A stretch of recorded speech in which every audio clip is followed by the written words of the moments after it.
Indicator left, down the slope. What a shot. What a shot, is it? Oh, would you believe that? Rory McIlroy. What a round of golf. It's one outside the Augusta course record.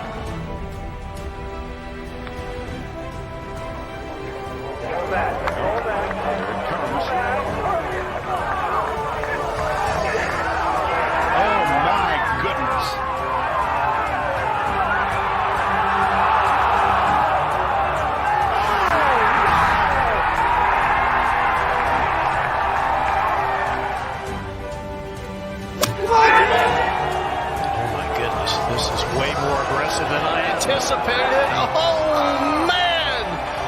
What a shot!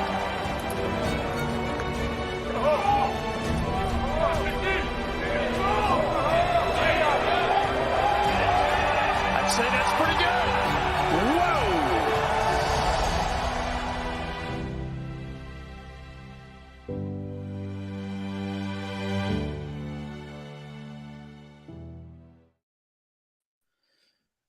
Good evening, golf fans. Welcome back to the Putting for Dough show. We are back to talk all things golf once again this week. Moving on to the Honda Classic.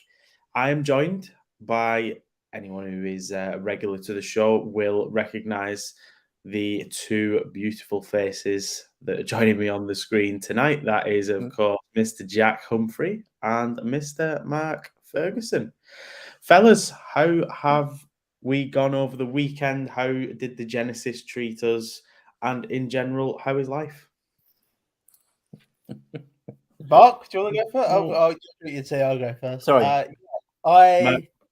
Mark took a swig at just the right moment. Yeah, that was it. Yeah, very good week, Nick.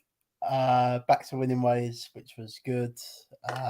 Great to see Tiger playing golf. I really enjoyed that. Playing well at times, which I didn't expect. I didn't expect him to do the full walk, but he did. He made the cut. He made me some money for making the cut, and I had a Patrick Cantlay outright each way for coming third as well. So, very good, profitable week. Once again, if you'd signed up to the newsletter, it's completely free. We put a lot of effort into it each week. You could have built a very nice lineup last week if you'd got it right. And if you'd got it right, you would have probably took down a lot of contests last week. I think Mark had 4 guys that made the cut, I think, something like that. I had 2 of my core plays made the cut. Callum Tarrant let me down. I tried to get a bit cute down the bottom. I went heavy at the top with Rahm and Homer, but I think it was definitely the right strategy to do that by going heavy at the top with those 2. You just had to get those guys right down the bottom. And I think it was Malnati would have been all right for you down there. Kevin Tway, who we keep mentioning him on the show, and Lee Hodges is another one. If you use some of those guys down the bottom, you'd have been all right last week. But I mean, once again, if you don't sign up to the newsletter, what are you doing? We're on a bit of a roll at the minute. We're printing money on there. It's completely free. It hits your mailbox once a week. That's it. Yep, I completely agree. And speaking of takedown, it comes a week late, but I have managed to resurrect the loop. It was a week late, but I took down the contest league last week. Where are we standings wise now, Jack? Like where does everyone? So Mark has 3, and me and you are stuck on two apiece. You done well with your lineup. It's a very nice lineup, actually. You had a 6 for 6. I think me and Mark both had 5 for 6, didn't we? In the podcast. It was closer than it should have been, though, Nick. It's like I was catching you up on the last day. I was just going to say, do you know what? It looked a nice lineup on day 2 at close of play, but it never made a splash. So I actually lost last week because that lineup, despite getting 6 out of 6 through the cut, just no one splashed. Like, had I have played Rahm over McIlroy, potentially then, but I went with McIlroy again last week and didn't have Rahm in that lineup. The rest were just steady eddies. I think Sung Jae plodded his way through as per. Tyrrell Hatton fell off and just blew up on the last day and just basically slated every blade of grass on the course. The funniest thing I've ever. I love watching him go around. I'm going to make an effort this week. I'm not going to swear on the pod, but he was swearing at the end of every hole, and he was playing with Tiger Woods. It was so funny. Do you know what? I actually like. I know we've joked in the past and called him a petulant child and stuff like that, but I actually really enjoy watching him, even when he's like doing stuff like that. Like if nothing more, it gives me a bit of a chuckle as I'm watching the round. He's literally a pro version of one of us. Maybe not you so much, Jack, but certainly me. Like I feel I do that. He's a pro version of like the amateur golfer.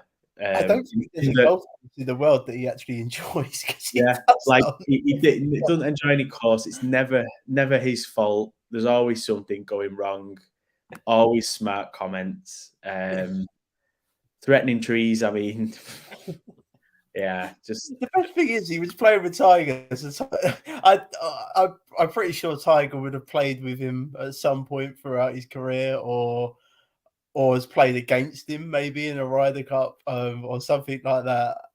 But Tiger Woods must have been like, "What is this guy's problem?"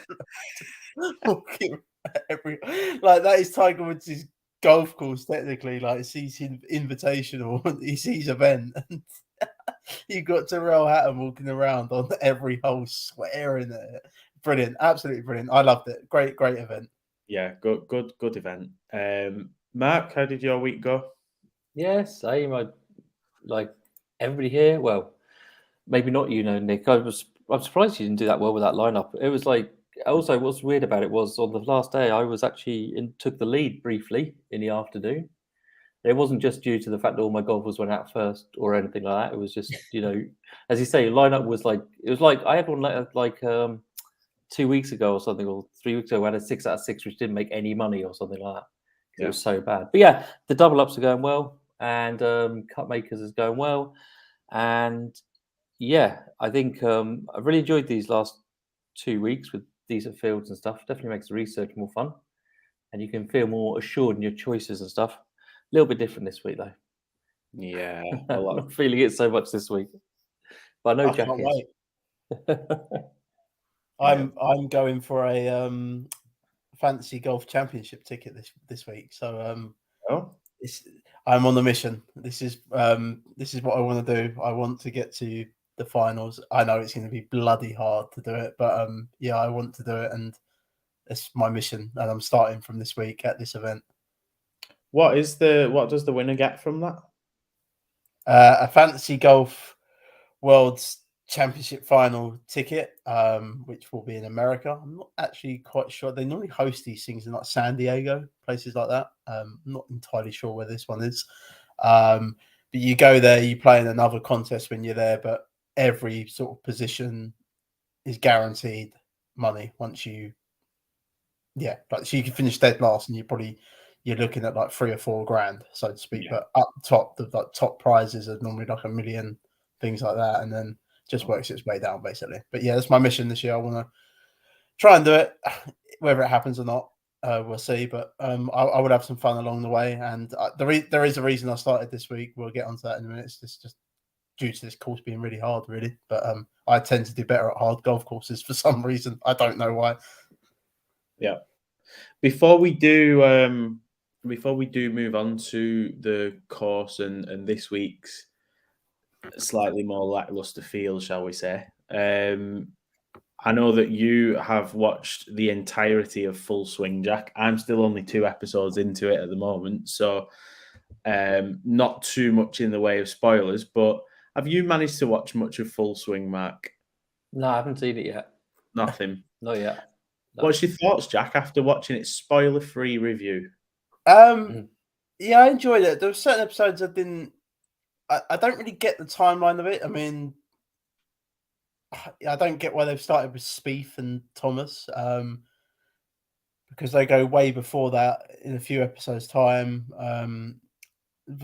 from where you are, Nick. Bit of a weird place to start. I thought I didn't mind the Thomas and Spieth episode. It's got a lot of criticism on Twitter and places like that. Didn't really mind it myself. It's just two very good friends who've got a rivalry against each other. I thought it was great insight to a lot of the golfers. I love Tony Finau. I think you'll love the Tony Finau episode, Nick.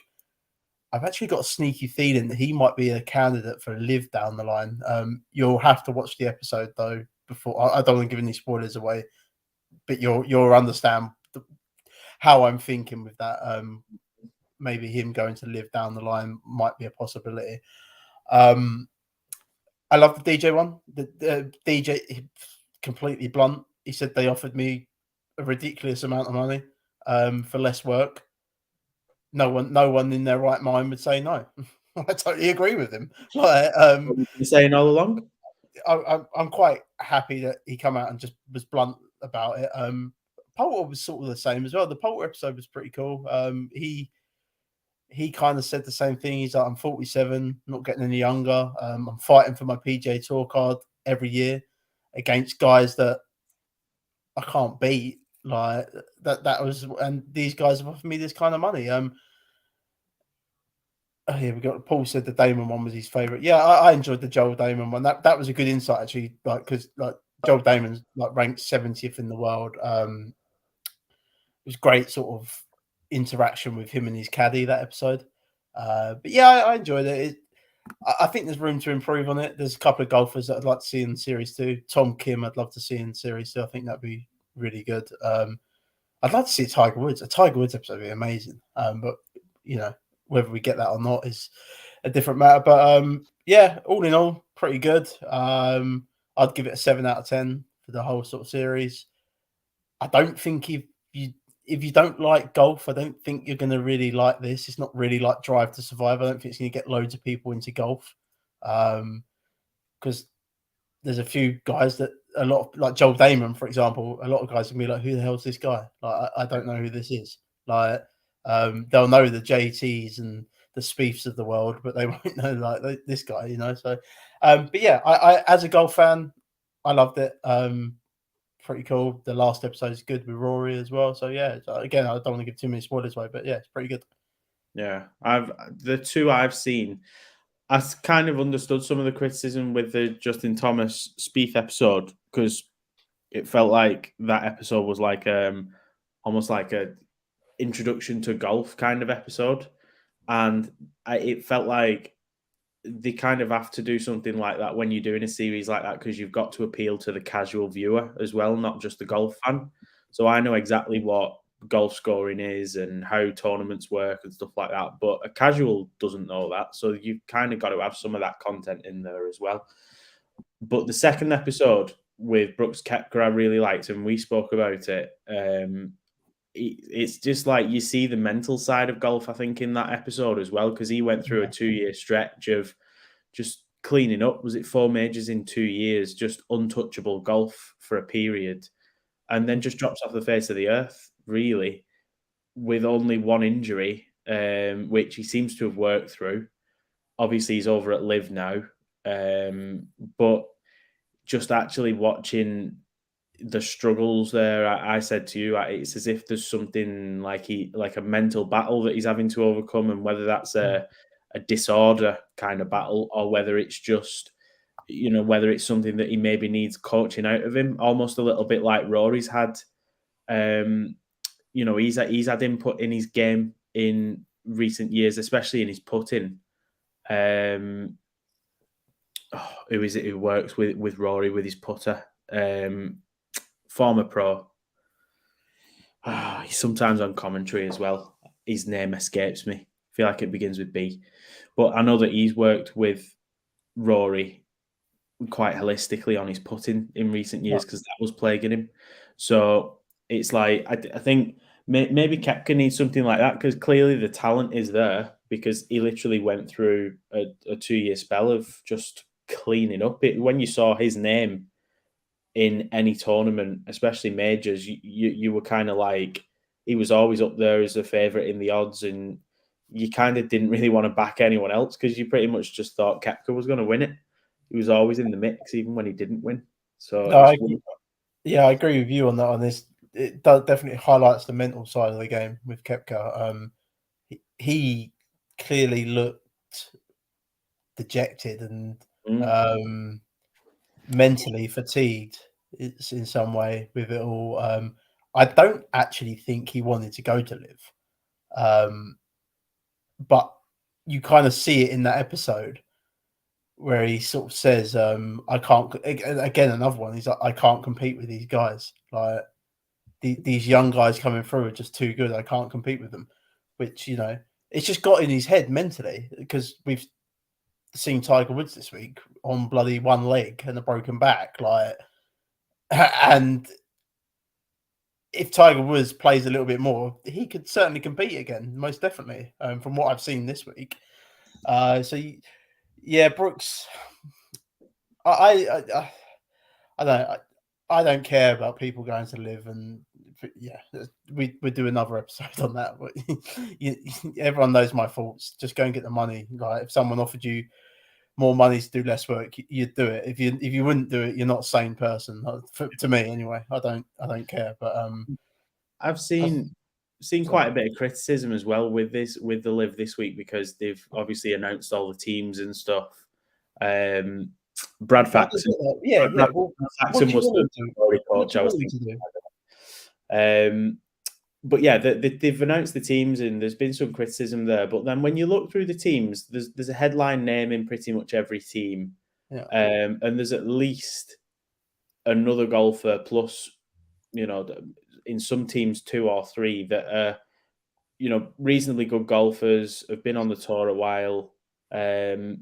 Yes, there's also some names in there as well where you think, he's not really put much of a stamp on golf, and he might be a bit lower ranked and stuff. Chase Koepka, for example, he's clearly in there because he's Brooks' brother. But in terms of you look at what field you will be getting every single week at a Live event, and then you look at some of the fields like what we've got this week on the PGA Tour. I just don't see why people are really hating on the talent that they've got. They're literally 12 months on. When some of these golfers were signed, like Taylor Gooch, he was in and around top 20 in the world at that point. DJ was top 5. Yes, you can say some of these golfers, the better years are behind them, but at the same time, peaks in golf tend to, there's longevity there to, especially with people like DJ who absolutely rips the head off the ball. I just think it's the criticism for it is baffling. I understand the criticism for the source of the money that funds it, but for the actual golfers that you're going to be seeing every week, they're not going to be putting on bad events at all. Champion golfer of the year is there. I mean, just. Well, I agree. I don't see what people expected this week. They're not going to go out and get John Rahm, Rory McIlroy, and they just kind of need to fill out their roster now. What I don't like about Live is they've seemed to have dumped 5 or 6 guys that initially signed up to it. Now there might be a counter argument to that. These guys that initially signed up to it might have said to them, there might be a clause in the contracts, I don't know, saying that we'll offer you all this money for year 1, but if your performances are bad, then we're not going to have you back for year 2. Then who knows? Never going to see them contracts, so you're never going to know. I just don't like the way that's been done because these guys have now stuck, kind of thing. A lot of people say that's their own doing, blah blah blah, whatever. I'm just saying they're now stuck on the Asian Tour and the DP World Tour because of what they've done, and now they've been dumped. But again, it might have all been in contracts. It's just a different angle. Just the only thing I don't really like that's kind of going on. And I'm the same with you, Nick. The money's coming from somewhere. It's it's a totally different argument. I'm not getting involved in it. I don't care about people earning mega money though. It doesn't bother me. Yeah, I agree. Let's move on to this week's event then. So we are at the Honda Classic this week, which is held at the PGA National Champion course. Jack, your course breakdown, please, for the week. Certainly. So, as you've mentioned, we are in Florida, Palm Beach Gardens, at the PGA National Championship golf course. It's a Tom and George Fazio design in 1981, and then Jack Nicklaus redesigned it in 2002, 2014, and 2018. It's a par 70 at 7,125 yards long. I'll get onto the hazards in a minute because it's going to be a very good talking point. Fairways, rough, and the greens are all Bermuda. So we're back to the Bermuda grass, the nice grass that most PGA pros like to putt on, I'd say. Let's get to the hazards. There's a lot of bunkers as well on this place. Underrated, actually, for the amount of bunkers on there. You go one way, there's bunkers, and if you go the other way, there's water. So you've got water on play on this golf course on 15 holes. It's there's going to be a lot of wet balls this week. I can tell you that now. The most famous part of the golf course is called the Bear Trap. It's a stretch of holes from 15 to 17. They play as the fourth most difficult 3-hole stretch on the PGA Tour schedule. Water looms throughout the Bear Trap, again, as it does throughout this golf course. The Bear Trap includes 2 par 3s at 175 yards long, and then a tight dogleg par 4 just over 430 yards long. It makes for a dramatic finish. You know, a lot of the championships are won or lost through that stretch there. As people take aggressive lines over the water to tight pin locations. So yeah, again, we're going to see a lot of wet balls this week. Then we end up with a par 5 18th, so it kind of gets a bit nicer for them towards the back end of the golf course.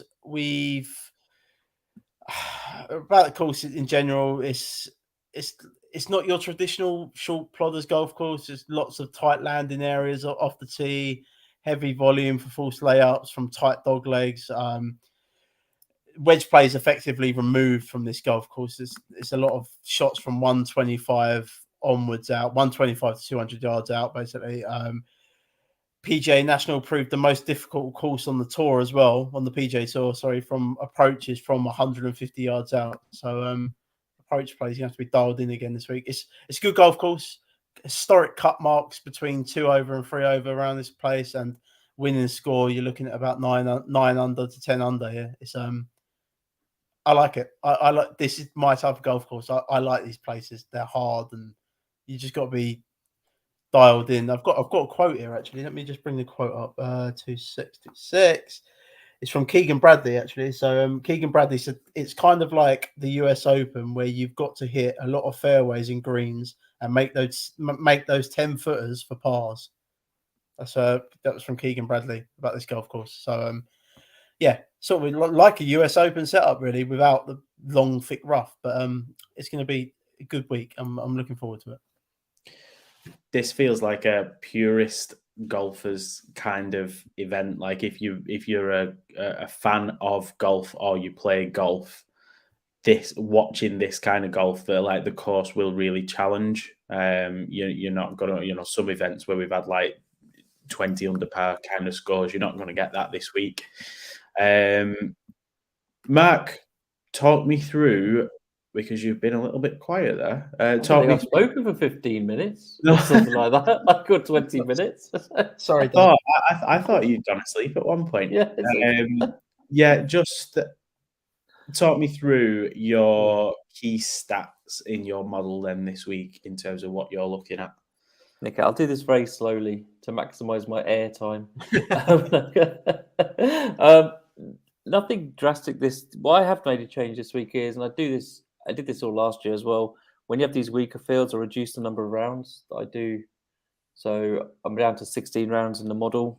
Theory being that these sorts of weaker players, I say use the word weaker, my God. It's these they weaker are players. Yeah, they can't. There's a reason.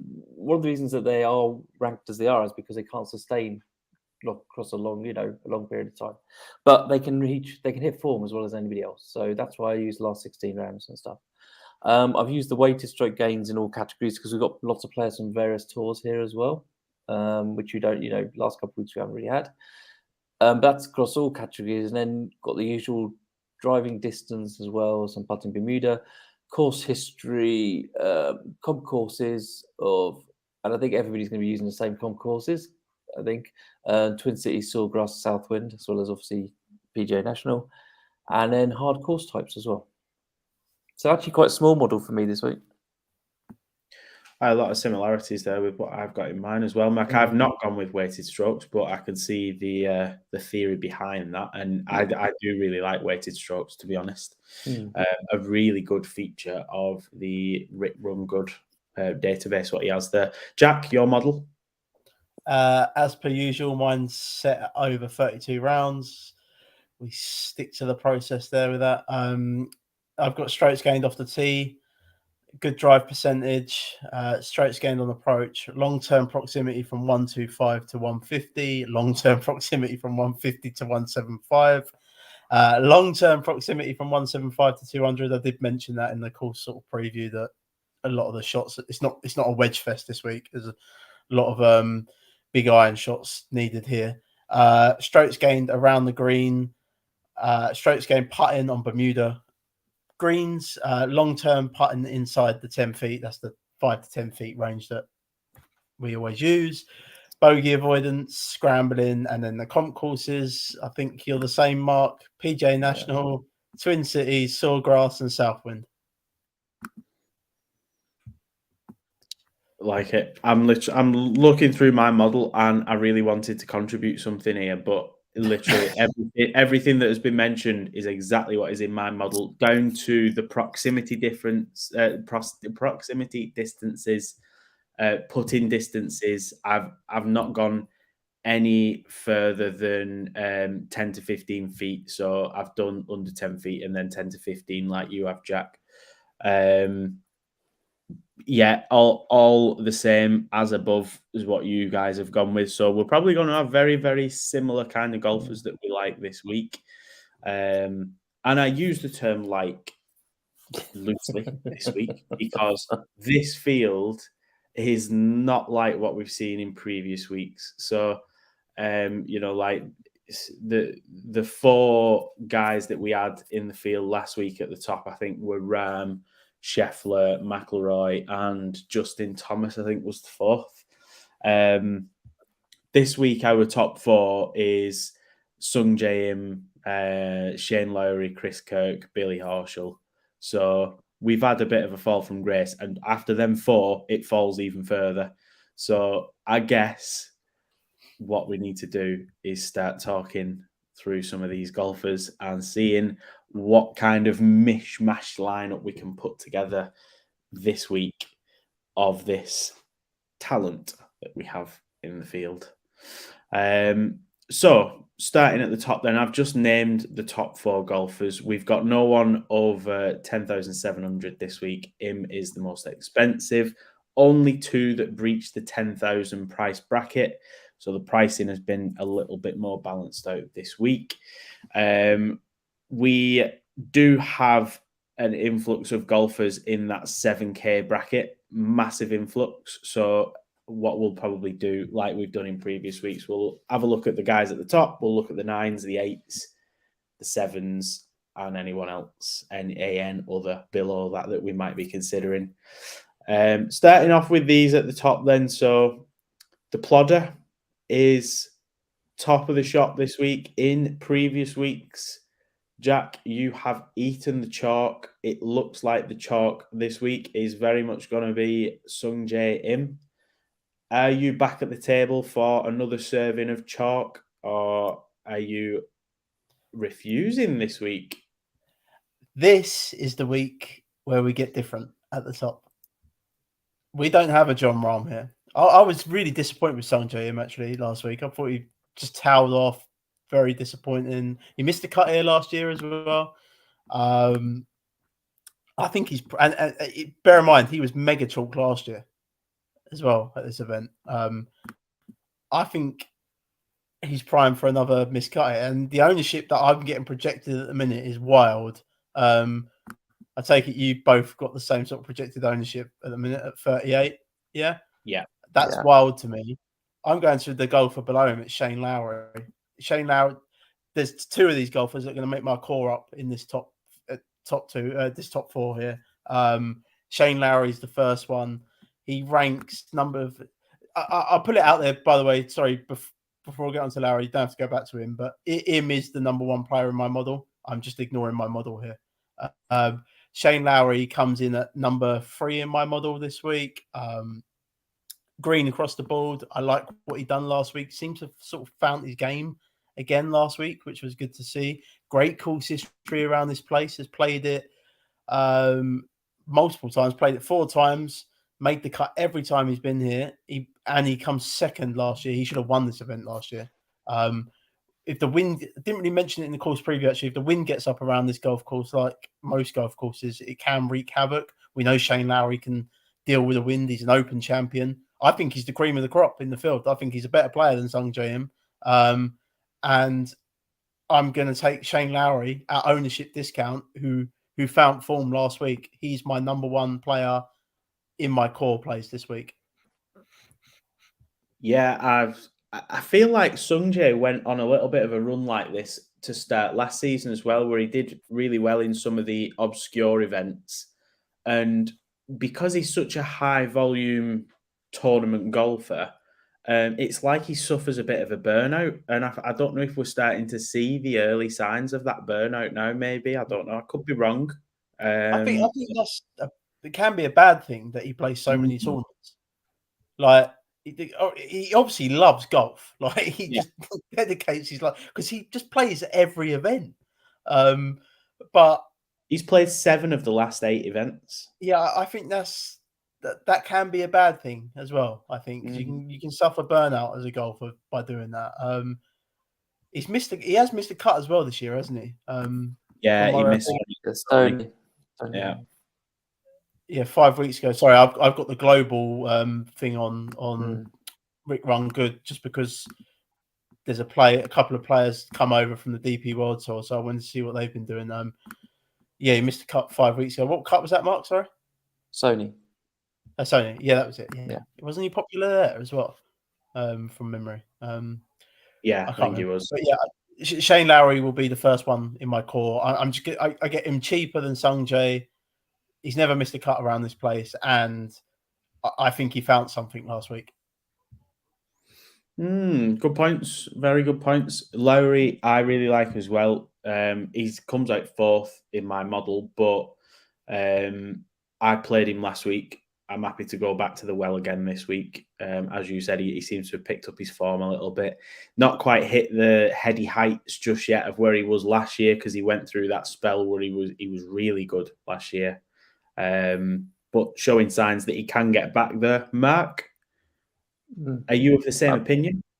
I'd probably favor them both, to be perfectly honest. Sung Jae just purely because of ownership, like Jack already mentioned. Larry's only 14th in my model, so I think I'm going to fade them both. Yours is over the last 16, isn't it, Mark? Yeah, that's probably why he's dropped down.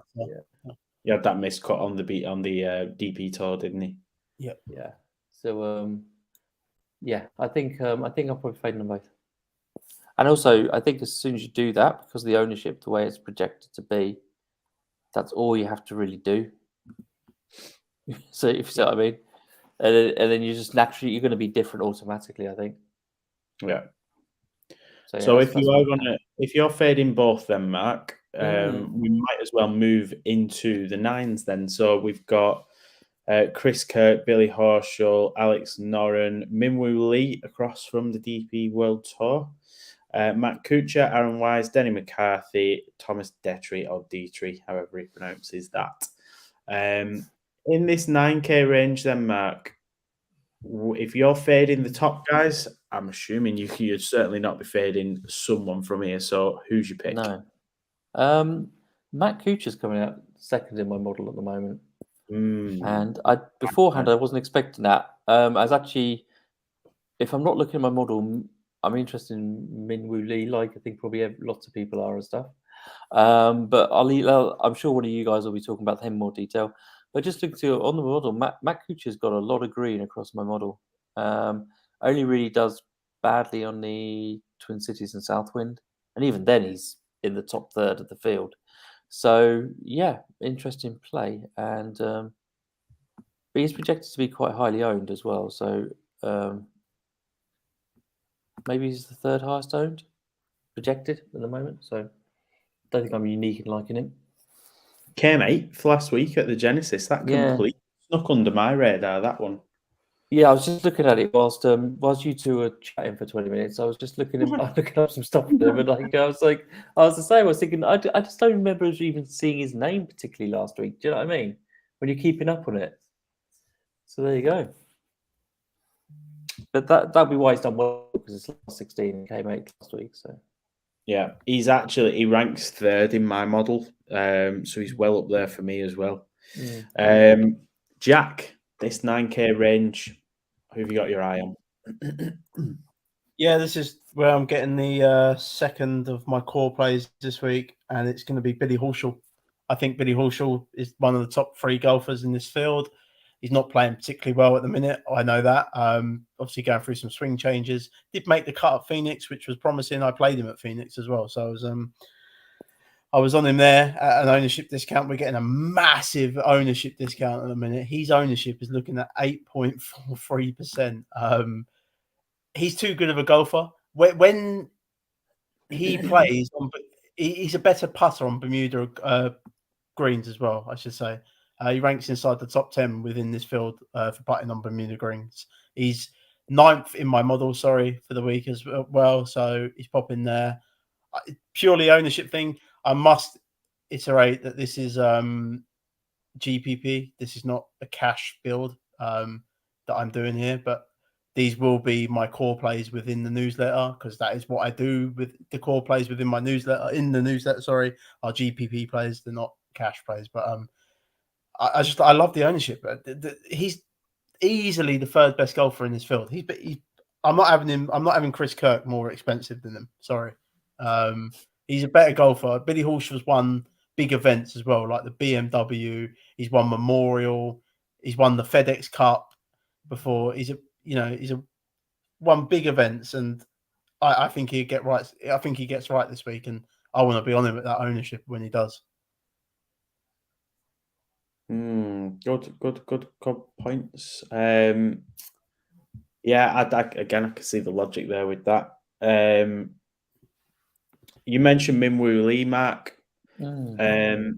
I really like him this week, but I'm also a bit wary of him, because the last time he played quite a number of PGA Tour events, he had a lot of miscuts. But with that being said, he goes back to the European Tour towards sort of like Q4 of last year, and he's put together since then a string of really impressive finishes. A third, tied 8th, the 12th, tied 4th, a third, tied 2nd, and a tied 13th. I've actually bet him a couple of times this year.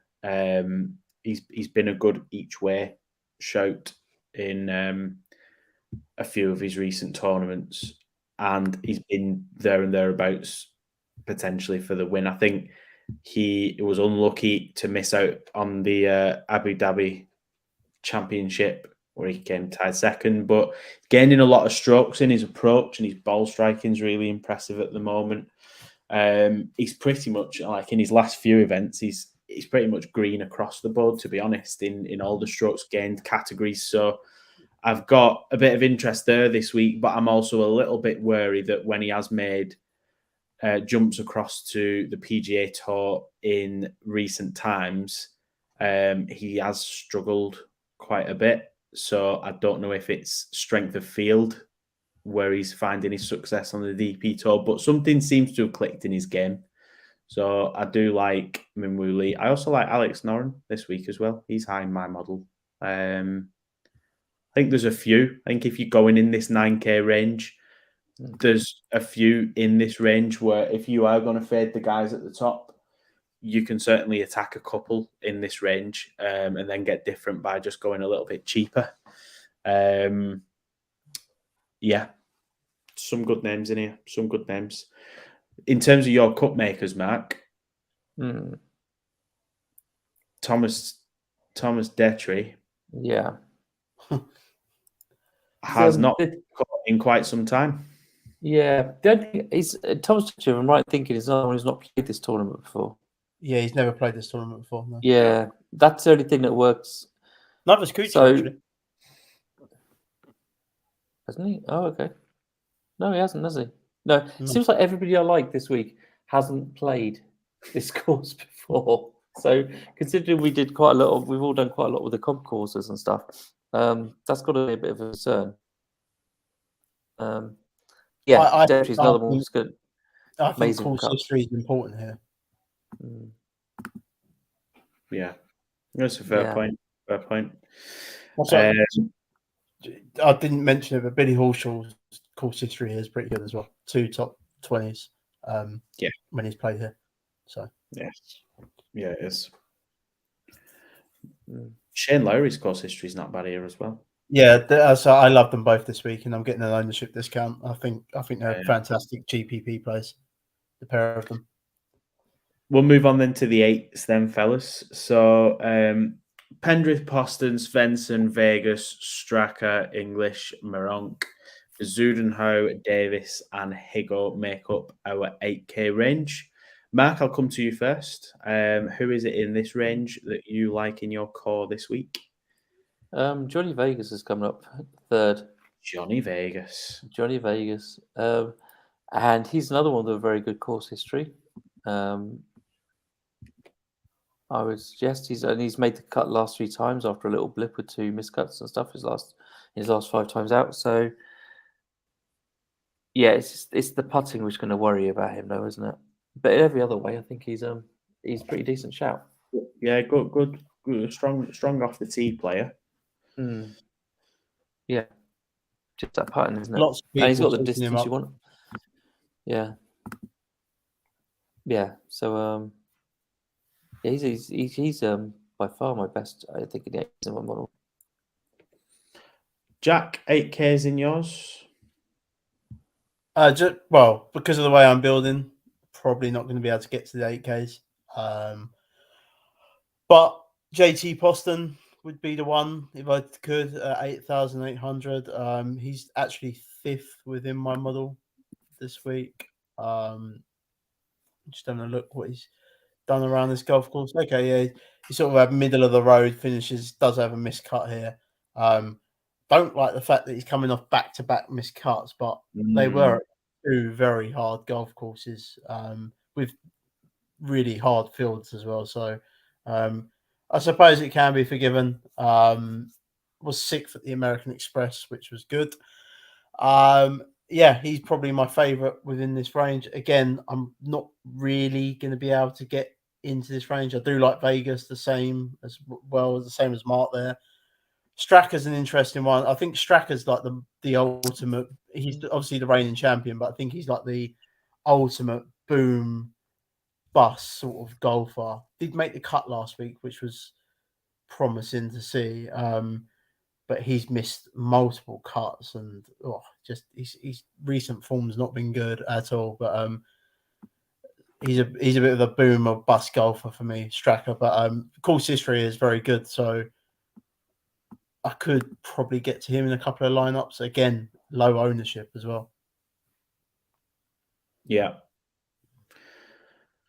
I don't mind either of those, to be fair. My only concern, like you said, with Poston is he's coming off them 2 miscuts in his last 2 events. Maronk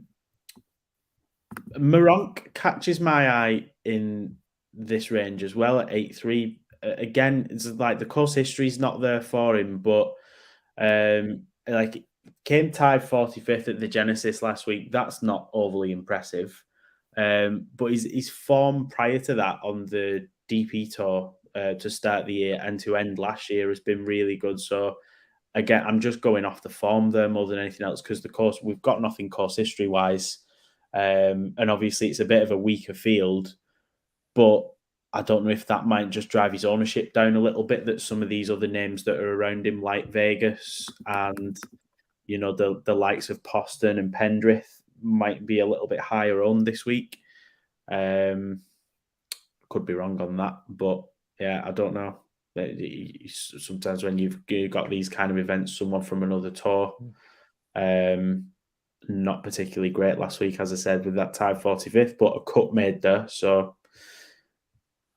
worth a look. This 8K range, to be honest, I don't particularly like it. Poston and Svensson were two names that jumped out at me, and Vegas for that matter as well. But the more you dive into them, the more you kind of, I feel like you're like, oh, but I don't like that. I don't like that. I don't like it. So I'm not so sure on this range this week. But the 7K range is absolutely massive this week. And I'm not going to go through all the names. There is too many to list. It is a big range of golfers. Every golfer in this field should probably be 7K, if we're being honest. But in this 7K range, I'll come back to you first, Jack. Who is it that you like? I know that you're going to have to go down here based on how you're going to be building your lineups. Yeah, that's fine, mate. I actually quite like this range. There's loads of golfers in it. I don't mind them. But number 10 in my model this week is Mr. Benny Ann at 7,600. Decent course history around here. Did miss the cut the last time he played it, which was in 2021. But before that, he actually has 2 top 5 performances. Been playing well as well, sort of recently. Like, I know where is it? He's made the last 3 cuts at the events that he's been at, with a 12th place finish in there. I believe that was at Sony. If I'm correct, no, the one after that was, so he had the American Express. He had a 4th place finish. I was listening to something earlier about Benny Ann. His course history on Jack Nicklaus designed golf courses is absolutely insane. He has like multiple top 20 performances. So he is the 3rd of my core plays this week, and I kind of shared the lineup with you guys earlier, and I know Nick, you sort of shook your head at it, but kind of where we are this week with it. Really, it is kind of where we are with it. But there's multiple guys in this. I mean, Mark could talk about guys, but Robbie Shelton, I like Mark Hubbard in this range. Yeah. Russell Knox, we always talk about Russell Knox, consistent cut maker. I think Lee Hodges is a bit of a unknown entity. He made that cut last week with a really good finish, but he's been really poor before that. I like Ben Taylor in this range.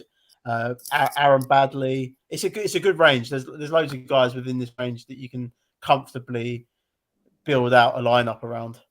Yeah. Just to clarify, the shake of the head, Jack, was not about your lineup. The shake of the head was the names that we had to deal with this week. Nothing. Your lineup was absolutely fine, but the names that were in it were not. We have got a question there. Do we have any interest in Cam Davis? Form has been absolutely woeful, but model puts him up there. I think he's a tournament play personally. I can't play him in any sort of cash lineups personally, but the golf course should suit him. That's my opinion on him. Yeah, no, I'm not getting burned by him again. And you know what? If he turns up, he turns up. But no, he can't win now. Yeah, may well do. Mark, your plays in the 7K range. Ben Griffin, which is right at the top, it's coming out high in mine. I've definitely got some interest in Lee Hodges. I actually think might put him in my season-long team this week, actually, to cover for some break gaps and stuff. I like Joseph Brownlet as well. He's been pretty solid cut maker, etc. He's terrible course history here, but I suspect he's a very different golfer to when he last played here. Ryan Palmer, the caddiless Ryan Palmer, he's actually pretty high on my model. He's pretty high on my model, so I'm not sure if I'm going to play him with that change of caddy thing. And name I've not seen in my model in age is Dylan Fratelli's turn up as well. So I've got to quite work out why that is. I've got EVR, Brian Roy, he's in the top 10 as well. Yeah, he I- was high on mine I until can't I play played him. with it. Yeah. This is names that come up, and you're like, Why? normally, you don't necessarily have to research every single play to the end to a certain degree because you know why they're doing, why they're there, or they're good players and stuff. But because of the nature of this field, these players are turning up, and you're just like, I haven't researched these guys in ages because I haven't needed to. But yeah, 7K range seems to have quite a lot of people high up in my model. So we shall see. You wait till you get into the 6K range, Mark. Well, no, I've got one in the top 10 in the 6K range. Oh god, I had. Well, to be fair, I had one, but he's now on live, which was Danny Lee. Yeah, the guys who I liked in this range, the three specifically was you mentioned them: Jack Hubbard, Ben Taylor, and Robbie Shelton. All come out fairly high in my model, all in the top 10, as a matter of fact. So quite like them at this range, and like Hubbard, really cheap as well. Quite a nice one that you can just plug into your lineup there. Yeah, this I think we'll just brush over this 6K range. Any diamonds in the rough, as I like to call them. Anyone that we've got out mind. I reckon you'll be in this range soon, Jack. For this kind of tournament. Jack Humphrey in the 6K range, somewhere around here, maybe 6'6", 6'7". Easy fade. I know where Mark's going. Mark's probably going to his boy Hank the Tank. No. I've taken all the emotion out. It's good. It's got to be Kevin Tway, hasn't it? No. This is a player I don't think I've ever mentioned before, ever once. It's an England player. He's just tied up in my model. That was all. Brutally honest, Nick, I don't need to go into this range at all the way I'm building this week, so I'm not even going to recommend Cameron Percy is the guy that's popping at 6,400 in my model. I've just looked at all of his stats closer. I don't know why he's popping. That's going to be one of them where I ignore the model. I don't actually need to go into this range, so I'm not going to recommend any. Kevin Tway would be the guy. That would be the only guy I would play at 6,900 just because of what he's been doing recently. That's it. That's fair. Mark, are you of the same opinion? No, the guy, my mystery man at 6 is Wallace. Oh, okay. And I say I don't think I've ever recommended him ever. But it just shows you what a funny week it is. So there you go. I do more research on why that is. I'm not really particularly sure why he's appearing. Mayo's guy's popping, actually. I've heard a lot of people talking him up. He had a 15th. Eric Cole. There you go. That's another guy. That's another guy. Eric Cole is actually 14th in my model, so I probably need to have a little look at that. He had that 14th at Pebble, didn't he, last time? Pebble. To be fair, that's good. That's good going, really, around Pebble. So, maybe if I the way this is set up this week, I don't think he even needs to come into this range. No, when I built a lineup prior to coming on, I think the lowest I got was Hubbard. I don't think you need to either, especially if you want to fade some of the guys right at the top. You can really build good balance this week with that. Mark, this feels like the first week in God knows how long where we've not had a Spaceman reference. Indeed. Kind of missed it. Yeah. Missing Man Sam Ryder. Indeed. I just love when it comes to the lineups and Jack just says, well, throw your Spaceman in, Mark. And I still don't have a clue what this is about, but whatever. Probably best that it's kept that way. Yeah. Probably, yeah. So only three long months back till Eurovision. So yeah. Is it something to do with Eurovision? It is. It is. Oh God. That's why I don't know, because I don't watch crap. Sorry, Mark. You watched it last year. You watched Chelsea. I watched about 5 seconds, and there was a lot of swearing after it. Are we talking about Chelsea now or Eurovision still? Yeah. Potter out. Let's build a team. Yeah. Yeah. Two lineups I think we need to build. One is with one of these guys from the top in, and then I think we do a bit of a fade lineup and go a little bit lower. We'll start with your Shane Lowry pick, Jack. So straight in with Shane Lowry. Yep. Let's come down to the sevens so that we can start making our way back up again. Throw something. I know you liked Benny and Jack, so we'll throw him in. Mark, a name from down here that you like. Bramlett, you liked? Yeah, I like Bramlett. Yeah, Bramlett and Hodges. Yeah. Yeah. But yeah, either one doesn't matter. Yeah, we'll throw in Hodges. Why not? I mean, you could do one of two things with this because Hubbard is really, really cheap at 7. So if you want to throw him in, you've got a good stab at the last 2. Like going again at the top of the 7K range isn't really going to free much up. So it puts us in this nasty little 8K range. We like Vegas. Let's throw in Johnny V. And you like Svensson, didn't you? Yeah, I don't mind Svensson, but I didn't realise he come 9th last week. That was a really good performance. I don't mind Svensson. I don't know whether I'd be leaving a bit of money on the table there and coming down a little bit lower, but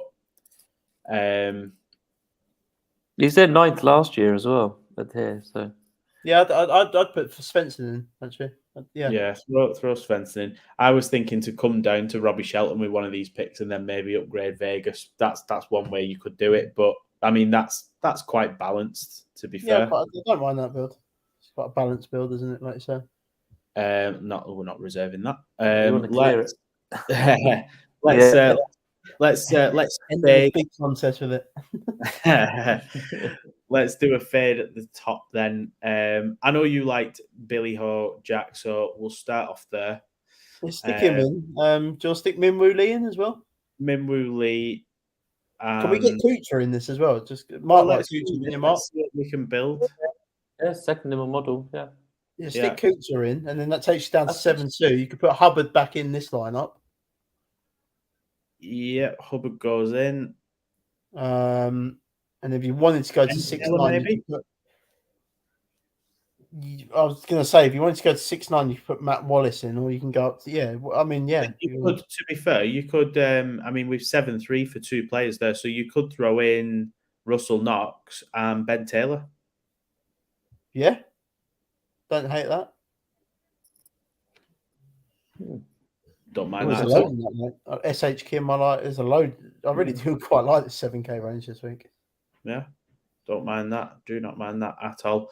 I think of the ranges, I think the 9K and the 7K are definitely my favourites. I'm really not liking that 8K range the more that I look at it.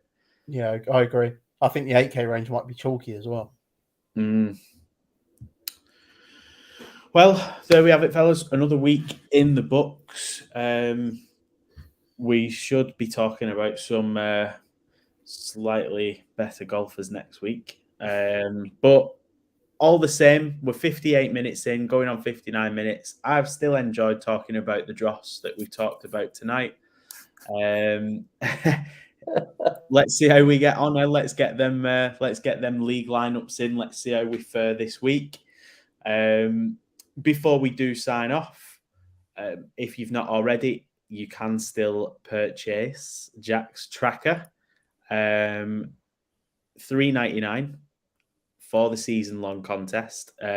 Weeks like this is where it is really invaluable because if you've been clever and you've saved your transfers, you'll navigate this week quite well. If you've not, then tough shit. You've missed out because well, this field is just like you've got a plan for stuff like this. This is where the tracker is absolutely like it's a godsend for $3.99. There's plenty of the golf season left, so dig deep. And if you do join the chat, just chill out, just tone it down, please. Yeah. That's all we ask. Don't tell us how you're doing within the first tee shot, please, because we Yeah. don't today. Also, the listener league for this week's golf and EP World Tour golf, and there'll be a live golf one as well, is all available in the description for the video. If not, head over to the PFD show Twitter handle. All the links are there. Newsletter will be out tomorrow. Let's win some money. Yeah, man. You can find us on the Twitter at Jack Humphrey DFS, at _SMRF, and at Nick of Wigan. And I'm not going to sign off that way. Absolutely not. Drivers for sure, putting for dough. See you next Tuesday. Au revoir.